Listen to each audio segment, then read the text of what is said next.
أعوذ بالله من الشيطان الرجيم. بسم الله الرحمن الرحيم.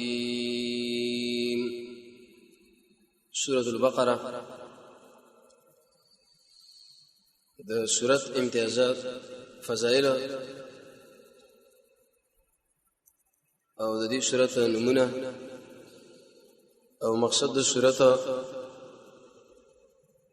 او ربط پرون درس کې بیان شوی نن به دې حاصلې اول باب یو شمرایت پورې دی چې دې اول کې بل الله قرآن اعجاز ذکر کې او دې حقانیت چې الله یقیني او رښتینی کتاب دی. دویم نمبر آیت کې بل الله ترغیب ورکړي قرآن له بدري صفاتونو تشویق چې انسانانو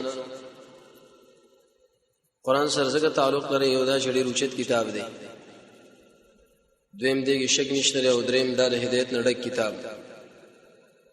دی. نور څلورم نمبر آیت پورې الله د قرآن والے یو صفاتونه ذکر کوي یو دا چې ایمان بالغیب، دویم د مانځه پابندي او دریم د زکات ورکړو اعطا، څلورم قرآن او سنت باندې ایمان لرل او دینه مخکې کتابونو باندې او قیامت باندې. پنځم نمبر آیت کې الله نتیجه د خلکو ذکر کوي چې دنیا کې مې هدایت دی او التم الله وی کامیابی ده. شپږم نمبر آیت نبی ورسره به دویم جماعت ذکر کوي چې ایله ویل شي اهل الكفر بإيمان انسانان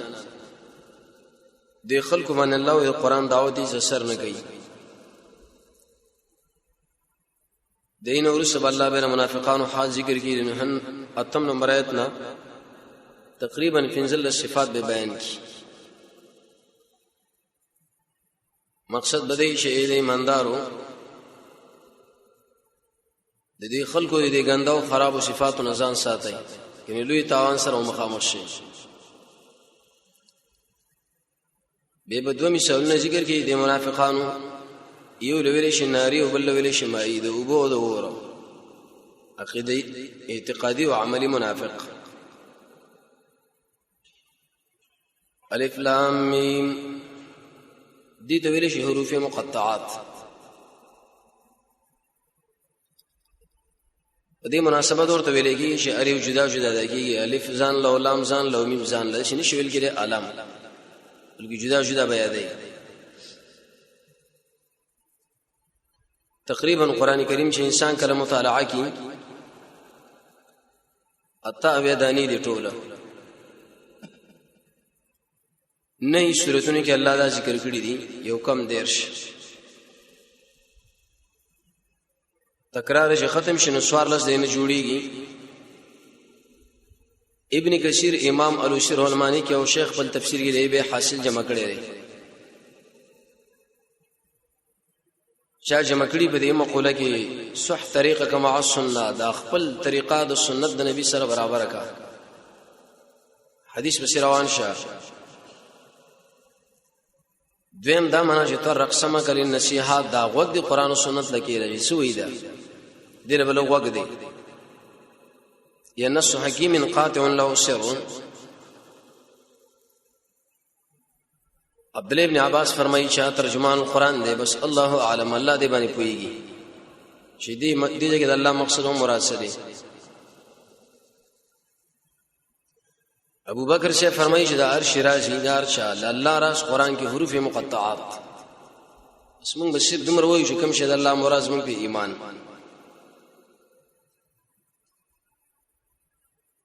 شیخ الاسلام ابن تیمیہ رحمه الله فرمایي وفيه اشاره الى اعجاز القران دي کې د قران اعجاز الله اشاره کړی ده.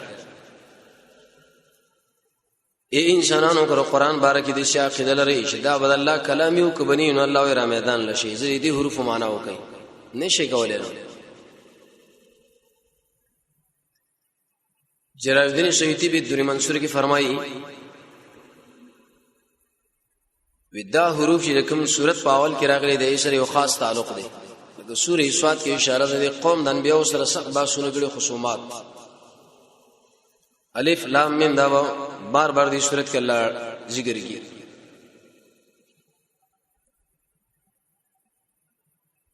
بیزین لرا سوال راځي چې یو صورت کې ول الله نه جمع کول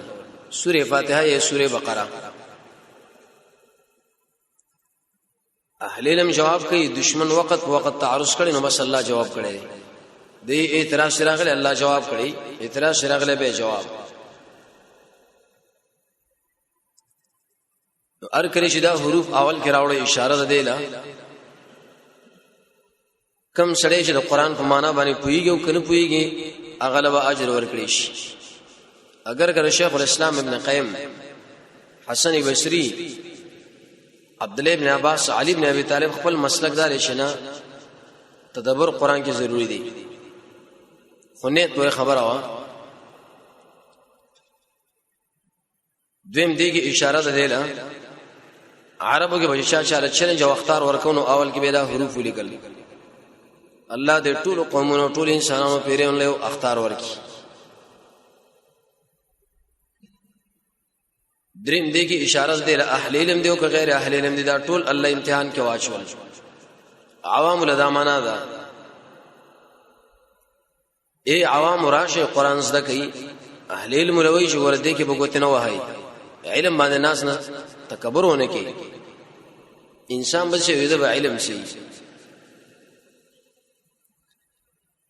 بل دغه اشاره و دیر مفسرین وی اول د انسان عجز او احتیاج ته معلوم شو الا مو خډیر محتاج نه پویږي پر حروفو نشینه پویګو نتیجه دار وتلا یوازې د حاجت پوره کول او ذات پوره کول والا ذات شریغه الله دی ایله توجه کوي ایله به مخاړه وای بیره کې دوه قول دی یو دا چې قران کې الله فرمایي چې د قران کریم کې ارسخ کار دی دی په مقصد چې پوی نه شنو به ښکارا نشو جواب دا چې په نور قران خو انسان پویږي کنه د دې حروف نه را پدې خو نور ګورسان الله اگر کبا علماء معناګانی کړی دي لیکن اغم صرف اجتهادي دي د نبی صلی الله علیه وسلم بشرط حدیث نه موجود خلیل پناو باندې عالم دی هغه وایي چې دا د سورتونو نمونه دي سو کوئی دا قرآن نمونه دي سو کوئی دا د الله بس علم الله لري بعض علماء اجتهادي د معنا کړي الف نه مراد الله علام نه جبريل میم نه محمد صلی الله علیه وسلم قرآن د الله د خوانه د جبريل په واسطه باندې محمد صلی الله علیه وسلم له دریش کاله دوه میاشتې او دوه شورزو کې نازل شوی دی څه د معنا ده سوګي الف کې اشاره ده الله لام کې اشاره ده لطیف لومیم کې اشاره ده مجید لا الله ډیر باریک بن او ډیر قابل د عزت دی ډیر اوچت عزت من ذات دی الله سوګي الف کې اشاره ده اول لام کې اشاره ده لازم لومیم کې اشاره ده محکم لمانا اول لازم الاتباع مضبوط کتابه قران دی به د نبی صلی الله علیه وسلم احادیث کا شرح ده قران او سنت متن او شرح دی بل سره حاصل بدای چې بسیدی علم الله لسپاری د اسلام د دین تکمیل لم بګی اشاره ده امام او شیخ العلمانی کی بلوی مسلې لیکلی ده ار کله چې دا حروف مقطعات واخصل شي به دي ویل شي الا محل لها من الاعراب او کدا معناګانی وشي نو به خبر ده هذه ی الف لام میم ده خبر کو مخه مبتلا تیرو باسا ذالک الکتاب والله دا ډیر کامل کتاب دی قران ډیر وشت کتاب دی ذالک اسم اشاره چونګې دا مشر له غواړي لري قران خو نږدې دی جواب مفسرین کې اشاره ده دیلا ذالک معنا ده هاذا دی هاذا الكتاب دویم اگر که قران کریم موږ سره نږدې خودلې شوی دی لیکن مرتبه قران ډیر اوچت ده ډیر لوی ده حدیث کې راځي مسند احمد کې نبی صلی الله علیه وسلم فرمایي د الله د کلام بهترواله د څه دی لکه څنګه چې الله پر مخلوق باندې بهتر دی څنګه دې کې اشاره ده اغلا کم چې برلوه محفوظ کې دی یا هغه کتاب چې آینده زمانہ کې نازلېږي د نبی صلی الله علیه وسلم په وخت کې یا مراد ته هغه څه چې کوم تورات کې دي انجیل کې زبور کې ال در قران باره کې لیکلي کړي وو کاف تیبی کې معنا د جمعوالی قران ډیر جامع کتاب دی لکه څنګه چې کتیبه ویل شاغه د سید فوج لا ډیر خلک به راځي مدي معنا دا لوح محفوظ کې جمع دی نو یاره ملائکه سره جمع لري د نبی صلی الله علیه وسلم سینه کې د هر قاری حافظ یره دې مزامین ډیر چې د اخلاق اعمال اعتقادات هر څه بری کې ذکر دي هیڅ یو شی نشته مگر قران او سنت کې موجود دي مخکې ویل شي دا خبره به غلطه چې ډیر شی نه قران کې نشته حدیث کې نشته هر څه الحمدلله موجود دي ډیر قران ډیر نمونه دي الکتاب دی مقام کې انتخاب کې مفسرین دی درې وجې ذکر کړی دي یو دا چې دا نوم د قران واقع په مرتبه اسم محض کې او غنور ټول اوصاف دي دویم اشاره دی له شهیدی قران نه را پدې خو څومره کتابونه چې کل عدم بالکل دي چې لکه سره چې موجود نه بس دا یو قران موجود دی یہ دی کې اشاره دی اکرام لا کبر الله جمع کړي دي ملائکه سره جمع شوی دي رسول الله سره جمع شوی دي به دا ماده ډیرو معناګانو باندې استعمال شوی قران کې به ان شاء الله زه بزیرش یو جمله دا شو قران الله ډیر کامل کتاب دی ډیر دویم لا ریب فیه الله شک نشته پر قران کې ریب سمانا المبالغه فی الشک دویم تفسیر علماء ذکر کړی دی الشک مع التهمه یوسلی باندې تهمت رش یا الشک د مع الاستراب وقلق النفس د سړي دانه سره ګډ وړي دی مقام کې وی لا ریبا شک نشته نه ولې د خلکو خو شک کړي دي جواب دار چې لا ریب فيه شک نشته پر قران کې شداد الله د خوانه نازل دي دویم شک نشته بده کې جدا دي مخلوق د پاره هدایت ته هدایت زری اعلی دي کې الله هدایت دي سوره فاتحه کې ویل شي و د نبی رسول سنت نو د قران نه را بده خو بل هیڅ کې هدایت نشته هدایت به صرف قران او سنت کې کوم عمل چې بری ثابت دي یا نفي معنا د نه د الله ترتاب امام رازی کې وی شک مکوي کړه البحر المحيط کې ابو حیان لیکي لا ریب دا معنا شک نشته په دې کې د دوی دا شک د څه لکه بالکل د سره شک موجود نه هیڅ اعتبار یې نشته به چونګې مقام کې لا ریب د شی ورې ورې لا شک اهل علم فرمایي چې ذکر درې مراد ته شک نو ول الله ویره مفسرین لیکي دوی په عقیده من الله رد کوي چونګې ای کې ریب او شکونه ذکر لا ریب شک به بالکل نشته انسانانو فيه مخکنه کې ځکه به دا نقصان راتلو صرف قران کې شک نشته لري د دین را بده خو ټول آسماني کتابونو کې شک شته نه الله ټول پاک دي اړیو بهشنګ دا کې جملې دي ذالک الكتاب الله دا کامل کتاب لا ریب فيه الله دې کې شک نشته څو یو معنا کې دې کتاب کې شک نشته نه اړیو جدا جدا معنا دې انسانانو دا شک مرتبه نه شک قران کې نشته چې دا الله د خوان راغلو هدایت دی وجه دار چې وسوي کنه ان کنتم فی ریب ک شک وای بل لارب صفت د کتاب جوړی کنه ځکه دې کې شک نشته چې دا الله د خوان راغلی داوا غواړي دویم صفته هدل للمتقین الله اذا قران هدایت دې لپاره د تقوا والا حمل د هدن پر ما قبل مبالغه راغلی دی یذو هدایت یا الهادی الله اذا هدایت ذریعہ را اهدنا الصراط المستقیم کې د هدایت معنی لغوي معنی اصطلاحي دی اقسام اسباب د هدایت ماده لفظ تفصیلی ذکر شوی و للمتقین ور قران هدایت د تقوا ولا بل چاله نه دی دا ټول انسانان لري جواب مفسرین کې هدن للمتقین وغیر المتقین قران متقین او غیر متقین ټول د پاره هدایت دی ټول انسانانو له دویم قران هدایت دی متقین لدی کې به جدا جدا درجې دي کنه ورسره برش تقریبا 15 درجه او حیثیتونه بکی دي یا ټول انسانانو له قران هدایت دی خو لیکن د قران نه فایده او نفع اخلي هغه صرف تقوا ولا خلق کوم انسانان چې د الله نه یریږي یعنی ارسل الولی درې په مقصد باندې فویدل او د دین خوند او فایده اخسر اور تقوا ولا کاری للمتقین دار تقوا نه دی لفظ و ماده دې قران کې بار بار راغلي ده خو لیکن ډیرو معناګانو باندې استعمال شوی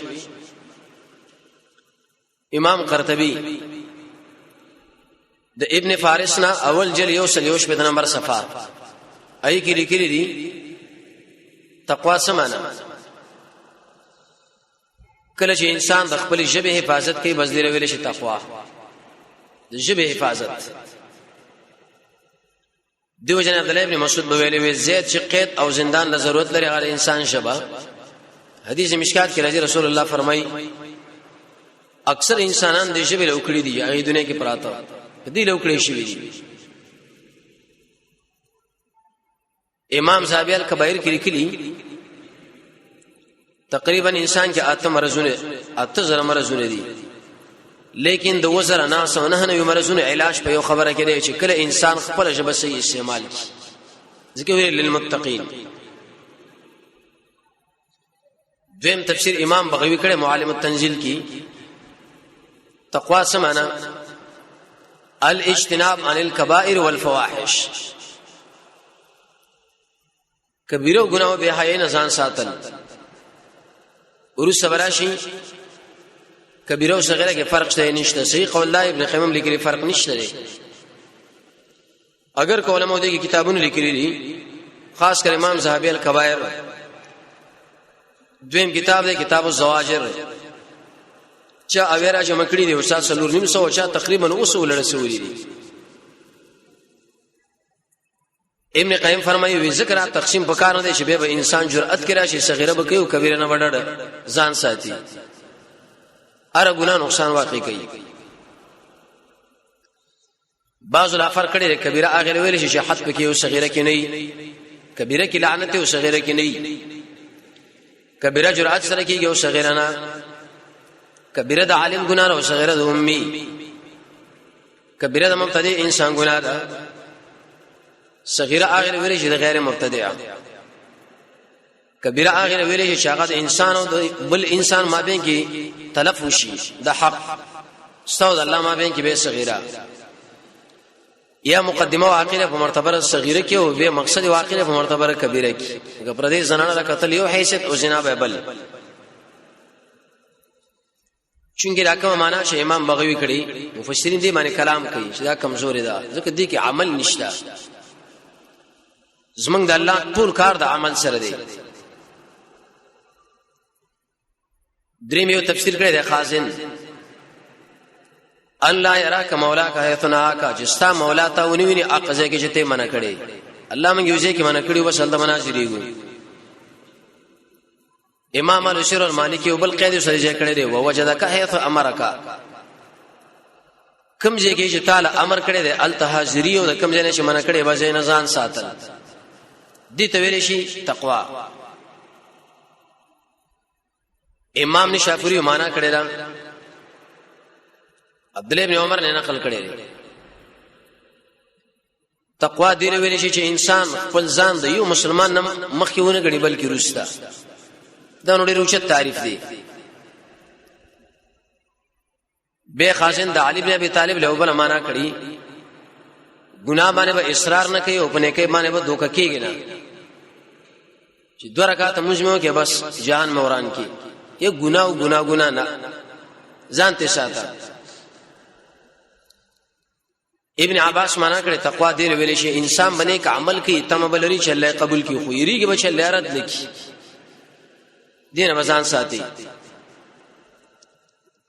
شیخ الاسلام ابن قیم وی للمتقین سمانا اطاعت الله خبر من على نور الله د قران او سنت د سور لاندې یو خبره د الله منل دي ته ویل شي تقوا قطاده سے معنا کی چې خپل الله تفسیر کړي کنه الذين يؤمنون بالغیب تر اخره پوری بس دې ویلې شي تقوا. ابن کثیر وایي امتثال اوامر الله والاجتناب عن النواهي د الله خبر منلو د منهیات نه ځان ساتل یعنی د قران او سنت تابعداري. البحر المحيط کی ابو حیان فرمایي چې کوم شي مان الله خبرکی بځای نه ځان ساده خلاص کنزل باندې بد نظر باندې. ابن کثیر په البدایه او النهایه کې د عیسی علی السلام نه معنا نقل کړی را او ډیره جامعه معنا را هغه دا چې د الله سره مؤمن لري یقیني د الله اطاعت وکړي دویم د الله د بندگانو سره مؤمن لري دریم دوی له هغه شی انتخابي چې کوم ځان لغواړي څلور صفات چې راځي مشه بزا تقوا. امام ترمذی وایي د مباحات او ځان ساتل په دې نیت باندې چې حرامو کې گیر نشم. دیم ډېر کې څه تفسیر کړی دی دیو جن نواب صدیق حسن خان لیکي فتح البیان کې وی کم تفسیر چې امام ترمذی کړي بس د قدر مهم تفسیر دی مباحات او ځان ساته دې کې ځان مګي روا. عمر ابن عبد العزيز فرمایي چې د حرام او ځان ساتل دا تقوا ده. معاذ ابن جبل فرمایي طاغوت نه ځان ساتل کم قانون چې د الله ر قانون په مقابل کې جوړي. امام الحديث ناصر الدين الباني رحمه الله چې ډېر ناشنا بهترین عالم دی چې وخت کې تیر شوی دی خاص کر په باب د جرح او تعدیل کې.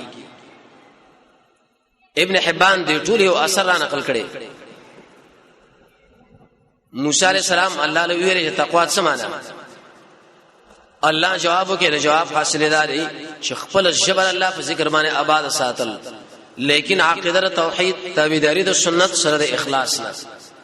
درې وړه جمع کول. قرطبی لیکلي دی ویدارا جمع شوی په دې آیات کې ان الله یامر بالعدل والاحسان تر اخره. ځکه عمر ابن عبد العزيز علماء ویلي داخل کې دا پر خپل خطبو کې دیګه د الله حق مشته مخلوق مشته اوامر مشته او منهیات مشته. امام رازی ویل للمتقین دا معنا من سلکا سبیل المصطفى د محمد صلی الله علیه وسلم فلارت لل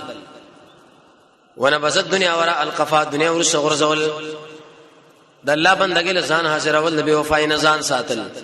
حاصل لا شدا ټول معنا غان یو شری معنا دارا کم انسان چې د قران او سنت تابعداري کوي بس دا متقی دی دې ته ویل شي تقوا والا. عمر رضی الله عنه رسول کعب الاحبار لا دې تقوا اسم مثال لې هغه یو سړی دی وګت کمیشي اچولې دی او اغزن ازمګه کې روان دی سره خیال تیز براشه ګډیر په احتیاط باندې ډیر په احتیاط یو خیر مرغې ده ونه کې ناس سره ګور چې ښکاری میګیره نه کی. للمتقین دا معنی انسان په کوشش کې 40 غنټې چې بدیجه کې گیر نشم او بدیجه کې او بدیجه کې اسن الله میرا گیر نه کی. بنځه مراتب د تقوا علماء ذکر کړی دي. یو لویل شي درجه الاسلام د کفر نه بس برات پر جداواله. دویم درجه د توبه انسان مر ګنا نه توبه وباسي. قرطبی رایره لپاره به دریدش آداب ذکر کړی دي ان شاء الله ورسره براشي خاص کر باب توبه کی چې کله دې متعلق خبرې دریم اشتباهي شي نه ځان ساتل سرورم د مباحاتونه پنځم د خپل سره د الله نه په بل طرف باندې روانه ول دي ته ویل شي احسان. کله به انسان کې تقوا راشي اهل علم فرمایي شاول مد الله د انعامات او تملري دنیا کې چې دنیا کې بل انعامات راکړي. دویم د الله د انعامات او تم اخرت کې التبه راکړي د قران او سنت تابعداري د وجه. دریم د دنیا د عذاب نه یره گیر منی کې د الله. څلورم د اخرت د عذاب نه یره او پنځم د قیامت د حساب نه یره خوف الحساب. شپږم شکل انسان کې حیاي دغه بل الله تقوا ولي. وم شکل انسان کې علم د قران او سنتي. اتم د الله د انعامات او شکریا نه هم د الله د اجلال عقیده او لسم د الله سره مینا ډیر فیدیم دي. تقریبا یو عالم کتاب کې فائدې دي بار کې لیکلي 50 پیدي ذکر کړي صرف یو څه تی وایو بنیاد ترغیب یو دا چې دی انسان له هدایت کې لکه دی مقام کې ویلي هدن دیمه فائدې تقوا دار دی انسان سره بد الله مینه دریم د سره بد الله معیت حکومت کې نصرت څلورم دی انسان له الله کارونه اسانه کی پنځم د هر قسمه مشکلاتونه به انسان ور باندې وځي شپږم د عمل د اول الباب دی ووم د انسان عمل چې قبليږي او تقوا اتم دا سړی بد الله په اولیاء کې راشه الذين امنوا وكانوا يتقون نهم جنت له سړی پیدا خريږي او لسم لهم البشرى دوی له زیره دي سروي فیدې نور دی او صداوي معنا د ایتونو بدای بسم الله الرحمن الرحیم الف لام میم بس دې باندې الله په دې ذالک الكتاب الله دا قران کامل او پوره کتاب دی لا ریب فیه شک نشته بری قران کې هدل للمتقین الله دا قران هدایت دې متقین لرا معنا فائدې تقوا والا